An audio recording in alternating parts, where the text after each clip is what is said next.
रोहन को इस समय किसी भी तरह अपने खेत पहुंचने की जल्दी थी। आज रोशन खेत में लगभग 50 मील दूर, रोशन नहीं है रोहन है, पहली बात तो ये।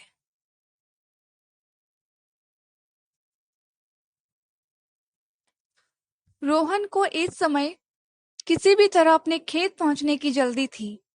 आज रोहन खेत से लगभग 50 मील दूर अपनी बहन के घर गया था, मगर बहन के घर आते ही उसका फोन बजा।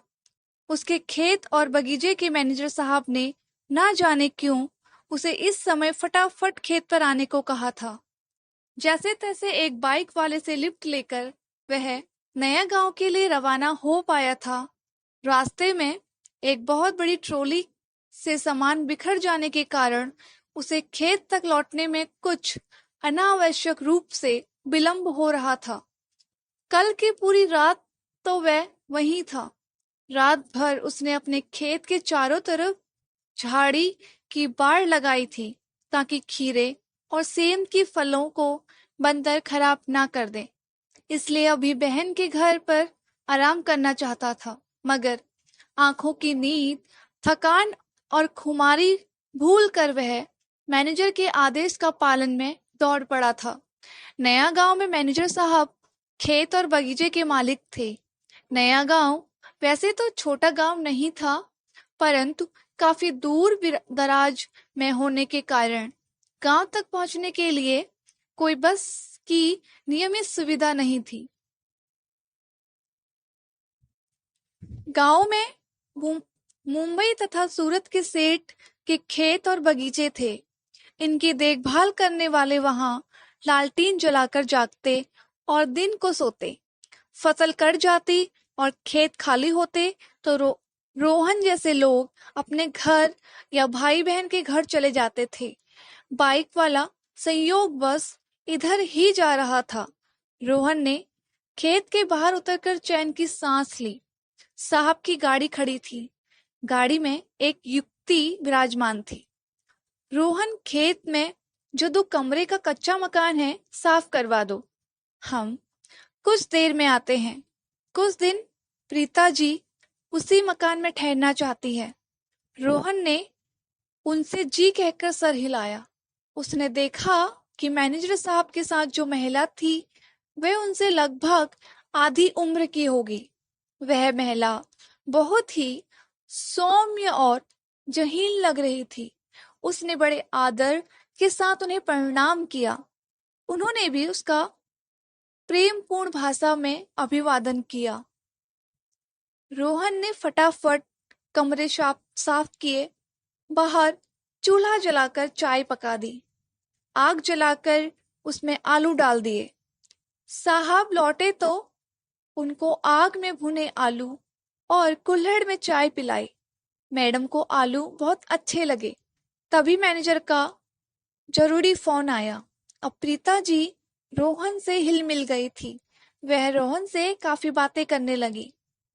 कुछ देर बाद मैनेजर साहब ने रोहन को 2000 रुपये दिए और कहा कि प्रीता मैडम को बाहर या शहर जाना हो तो यह पैसे काम आएंगे। उसको कुछ और हिदायत देकर साहब लौट गए। रोहन प्रीता जी की सेवा में जुट गया। ऊबड़ खाबड़ जमीन पर भी प्रीता मैडम हंस हंस कर चलती, कभी गिरती तो कभी संभलती। लौट कर आई तो रोहन ने पहले ही आलू और शकरकंदी आग में डाल दी थी। प्रीता मैडम को यह नाश्ता शानदार लगा। दोपहर में रोहन ने उनको माटी की हांडी में खिचड़ी पकाकर खिलाई। मैडम अंगुलियां चाटती रह गई। रोहन ने उनको आसपास के खेत और बगीचे भी दिखाए। आसपास अनार, संतरे, आम तथा लीची के शानदार बगीचे थे। प्रीता मैडम को बगीचे के ताजा फल खाकर जो खुशी मिली वह रोहन ने देखी थी। फिल्टर का पानी पीने वाली प्रीता मैडम जी ने नदी और झरने का पानी भी खूब स्वाद लेकर पिया। 3 दिन बाद साहब फिर आ गए। उनके साथ वापस जाते समय प्रीता मैडम ने रोहन को नगद 5,000 रुपये का इनाम दिया और कहा कि मुझको तुम यह हरियाली बेहद पसंद आई। रोहन को भी रह रहकर प्रीता मैडम की खूब याद आया करती थी। 1 महीने बाद मैनेजर साहब फिर आ गए। रोहन ने बगीचे के फल तथा खेत की फसल को बेचकर पहले से ही सारा हिसाब तैयार रखा था। रोहन ने नमस्कार कर चट से उनको 50,000 रुपये कैश तथा कागज में सारा हिसाब दिखाया तो मैनेजर साहब हंसकर बोले, ओह रोहन, हर समय हिसाब की बात नहीं। अरे रोहन, यह वेतन किसी और बात का है।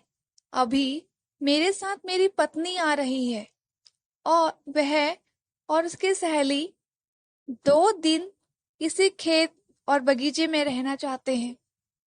तुम गलती से भी अपना मुंह मत खोलना कि प्रीता यहाँ आई थी और कुछ दिन रही।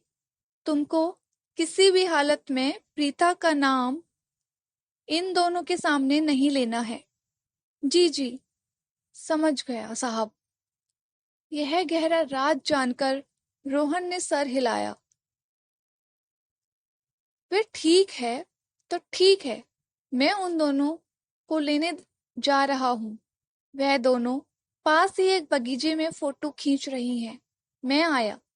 रोहन, ख्याल रखना, सुकून और भरोसे के साथ कहकर साहब ने अपनी गाड़ी घुमा ली।